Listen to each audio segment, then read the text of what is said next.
Hello and welcome back to the channel. Brandy Nicole here. Thank you for stopping by Spiritual Mind. We are a channel that focuses on mental health, mindset, and spiritual health. And today I wanted to share some micro habits in the frame or window of mental health, prevention, protection, and all that good stuff. So I'm going to share some things that can reduce your stress, save you from expenses or spending more money than would be reasonable, and also give you time back. So these micro habits kind of focus on these areas of like just making your day a little bit more buttery and smooth. So the first, I'm just going to jump right in, but the first thing that I recommend that has really helped me being a mom and a solo mom at that is to reduce the amount of dishes that I am washing. And I know, like, my kids are teens, so they can wash dishes now too, but I still feel like we all get a little bit overwhelmed from seeing a sink full of dishes, and I'm probably only gonna have time to wash dishes once a day. They are only gonna wanna have time to wash dishes once a day as well. So something that's worked out really great for me is to have literally just the amount of dishes we actually need to put food on our plates.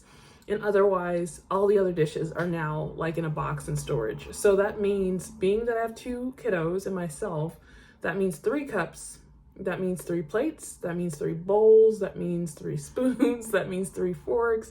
And this is just because time is very important to us. We have other things we'd rather be doing than dishes. And so a lot of times when I realized I bought like 6 and 7 and 8 plates for a family of 3, is because I didn't want to do dishes right away ultimately. So with me valuing time more than having the extra dishes, because I don't have a housekeeper at this time, would be to just simply eliminate excessive dishes. So when we're out of the dishes, the 3 bowls or spoons or whatever, then we wash those dishes. And like generally just getting dishes done is literally a 10-minute process.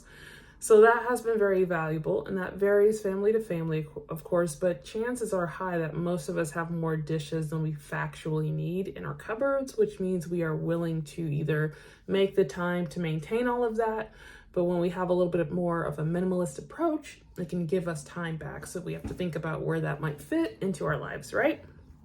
Item number 2, a micro habit that I've been enjoying is listening to meditation music on Alexa, and also using Alexa to set my meditation timer. So it helps me personally to put down my phone, step away from the phone and the screen, and just be focused on really allowing my mind to be at ease and in a restful state. Because a lot of times, most of the mindfulness practices are often tied to your phone or an app or a video or what have you, but there's value in not needing to have a screen for your mental health at all times. So I do recommend that we all try and utilize other tools. And there's no rule that we have to listen to meditation music or we have to have a timer. You can meditate without those items completely. But for those of us that prefer it, the Alexa can be a great tool to help us reduce screen time while still working on our mindfulness goals. So that is item number 2. Okay. Item number 3, meal plan from pantry shopping. So for me, something that has been very powerful is to meal plan based on what's already in the pantry each week. So that way I know I'm not wasting money. I like not wasting money. I like knowing that I'm spending what I've already spent, and kind of staying within that realm. So that's been a really great thing. And sorry, there's a call coming in. So that's been something that's been really successful. It's just to literally make my grocery list from looking in the pantry to see what kind of meals can I create by what's actually here. Very effective. So pantry shopping has been very helpful for saving money and time, because then you don't actually need to go grocery shopping as long as you already have ingredients for some things at home. So it saves time and money, which is all good. All right, so moving on to item number 4. I am a holistic mental health therapist, and I work with clients, and a lot of clients that I work with have anxiety. That's a specialty that I support.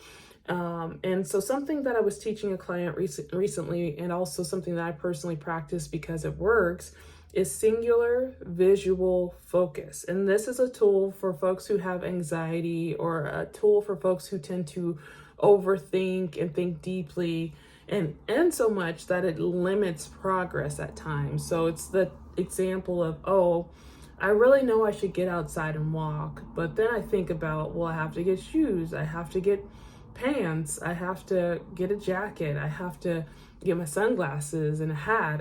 Where am I going to walk? All of those different thoughts versus just doing it.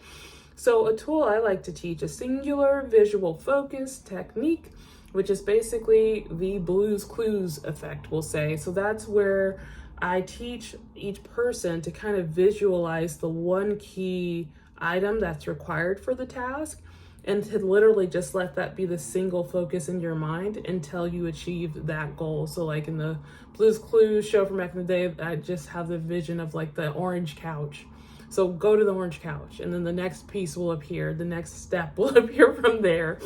So that can be very helpful, and I think that's been very helpful for me to get up and do some of the things that I say I want to do, but I struggle to execute on just because my mind is making it bigger than it actually is, factually. So single visual focus technique has helped me quite a bit, or singular visual focus technique has helped me quite a bit and can help you too. So just something to think about, like when you have a task to do, just literally visualize the one thing required. So going for a walk, I just need to find my sneakers. That's sneakers. Found my sneakers. Okay. Keys. I'm like, keys. Okay. Go walk to the door. Doorknob. So like to literally just one track, single focus, single visual. And the reason visual works so well is because you're not thinking about the details. You're just looking at the picture and getting that done. So when we think about all the details, it distracts us and overwhelms or floods us if we're already prone to that or feeling maybe more stress. Okay, so the item number 5, a micro habit that is just good for peace of mind, is to make sure you do one fun thing a day. So one thing that makes you feel a sense of happiness, joy, humor, lightness, positive mood. So this could be listening to your favorite song and singing it very loudly, or dancing to your favorite song. This could be laughing at a cute little cat or dog video, something silly. This could be wearing something ridiculous. I literally earlier today went on a walk and I was wearing sneakers and white socks with a dress, and it looked so silly, but I did it anyway because it was silly, and what do I care, So like, it's just one of those things where I thought it was really funny, just to be walking around with a white socks, sneakers, and then a pink bright dress. I was just whatever. Some people, some of us who work from home forget how to dress outside. So I just chalked it up and went on about my business. But these little things give us humor, give us peace, and keep us, invested in ourselves. So it's all good. So that's something else that I found to be really helpful, is just having space to create a little fun or silliness or joy into each day. It doesn't have to be big things. It could be small things. I feel like my next adventure is to go get Play-Doh and literally just sit and play with Play-Doh or color or do something for my inner child and just like cool out. So there's lots of ways for us to have fun. Okay, let's keep going. I see that my video may be coming to a close soon. So let's power on because my battery's gonna die soon. Okay, so next up would be to have your vitamins in the line of sight. So what I mean is literally to have them physically visible to your eyes so you don't forget to take them. And for me, I was supposed to take these this morning, and my issue was I didn't have water and forgot to do that. So I'm getting closer to the goal, not all the way there yet. So I would say like this works really well if you make sure to drink a lot of water and don't miss out. But I do think folks who are more likely to take their supplements can see them physically in the middle of their busy morning routine. So I'm still working out the kinks. I'm probably not going to take any of these supplements today because some of them will probably energize me and mess up my sleep cycle. But this is something that's getting me closer. 5 out of 7 days I'm able to do it this way pretty well. And then item number 7 is to have a beauty and self-care day weekly, but also monthly. So every Wednesday is my self-care day where I kind of cut back and leave work a little bit earlier and just kind of have time to do some fun things that just kind of reinvigorate me. But also monthly is really great for just general beauty routine and rest and restoration. So for me, it's just easier to make that the first of each month because it's a consistent, predictable day every month to kind of do my hair gloss treatment. So I'll henna my hair, and I will at least wax my eyebrows and dermaplane and all that stuff. But also I might rest, I might do a spiritual bath, some of those kind of things fit into my monthly program. And weekly, I kind of make sure to bake cakes every Wednesday. In my house, we have a Cake Wednesday going down. So I'm going to be making a strawberry shortcake out of pound cake. I'm going to make the pound cake from scratch. So that's happening tonight. I can't wait. And just anything else I feel really called to do fits into my Wednesday or my first of the month adventures. So that has helped to kind of keep me in a routine a lot better and make things more predictable for me to have balance in my life. And that's very much worth it. I would not want to have, my week not include this weekly Wednesday kind of day of recovery. So item number 8 is morning prayer, morning affirmation, morning mantra. So literally before my feet touch the ground, getting out of bed each morning, I have prayed or I've done a morning affirmation or mantra. Generally, I've been more into prayer than mantras.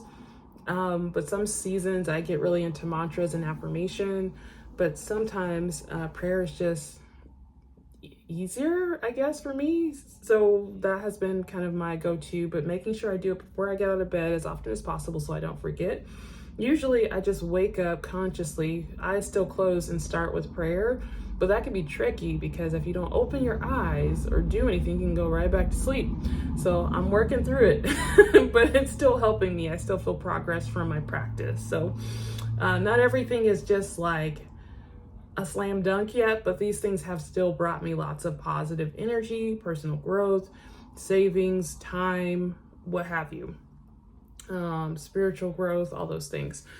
Item number 9 is I have over the last couple weeks realized a 3 dinner meal plan is very good for the week. I have picky eaters where each of my children don't like to eat the same things for dinner. So I was kind of in the struggle of like, okay, how's this going to make sense? Okay, we'll eat all this different stuff every day, 5 days a week. And then I said, you know what? Let's have you two talk to each other, figure out what you both agree on. And then I'm just going to pick the top 3. And the reason I only do a 3 dinner meal plan is because I would rather batch cook and have the kids and myself eat leftovers at least once or twice a week. And then I usually have us get dinner out and about as well once a week because we have a busier life. Plus, I feel like eating out once a week is a nice treat. So for those reasons, that's how we do it. So I spend less money just having to prep for 3 meals, and I save a lot of time versus cooking 5 different meals for 5 days a week. So that's been really good for me and for my family, and they are good with it. I'm good with it. It works. And the last thing that has been powerful,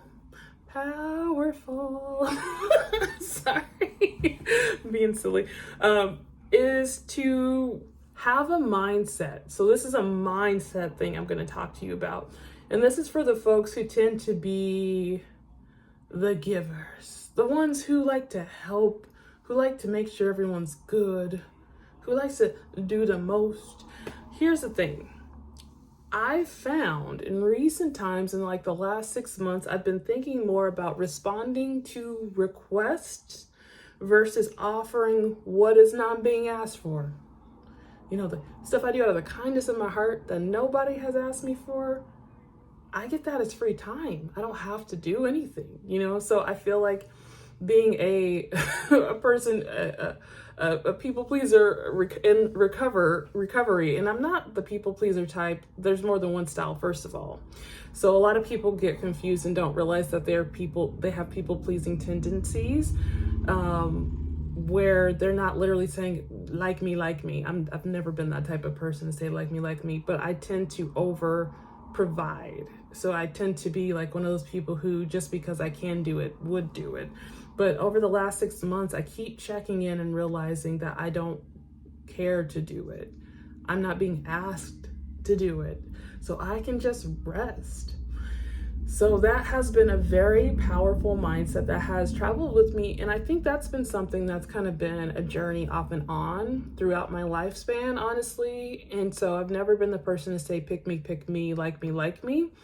But to the people I actually care about, I tended to over provide or over give. And this is a year where I'm just not feeling like it. So I can love and care and show love and care without having to over provide, which means if people request things of me, then that's a different story. But if they have not asked me to, do anything for them, if they have not reached out to me to do something special for them, then I don't have to, nor should I.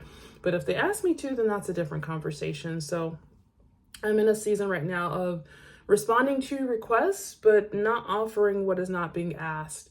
And this is very powerful to pull energy back where it is rightfully needed, which is to myself, and to enjoy it and like get into my own stuff. And I have tons of fun things that are keeping me entertained. So I waste not, want not, so life has been full. God is with me, and I am excited about just these micro habits bringing more peace to me. And I'm hopeful that they can bring a little bit more peace to you, because I tell you what, free time and peace, nothing better. You still get love, you still have friends, you still have dates and all that stuff or whatever, but still have a career, you as me, I guess. But all that to say, nothing's lost. Like, everything's still going good. So I just want to say that these are some tools that have been very progressive in my life, and maybe they can be progressive in yours. Some are still work in progress, but they're still offering me good stuff. All right, I hope that this is helpful. Please let me know if any of these tools stood out to you. If you want to try any of them, if you have tried any of them, tell me all about it in the comments below. Be sure to like this video. Be sure to subscribe. Be sure to turn on your notification bell if you want to see more of my content. I hope that you take marvelous care of yourself. I look forward to catching you in the next episode of Spiritual Mind. Be well, and be sure to check the description. Bye.